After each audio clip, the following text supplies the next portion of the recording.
How to add phone number on Swagbucks. Hello everybody, if you guys are wondering how, you may follow up these steps.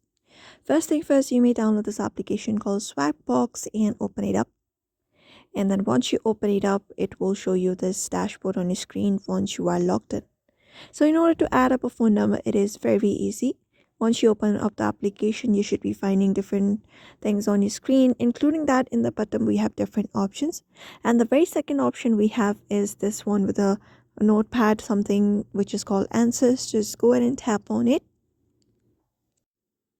And then once you go ahead and tap on it, it directly gives you an option to verify your account if your account is not verified.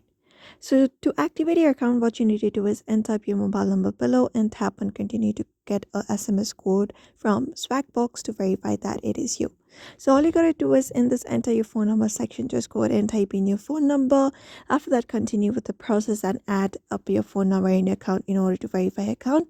Otherwise, you can tap on verify account with email instead. And then just go ahead and tap on it, and once that is done, you can just go ahead and verify your account with email instead, and you can check your email in order to do it. So that is how you basically add phone number to your Swagbucks account. So I hope this video was helpful. Give it a thumbs up and subscribe for more tips and tutorials, and we will see you on the next video.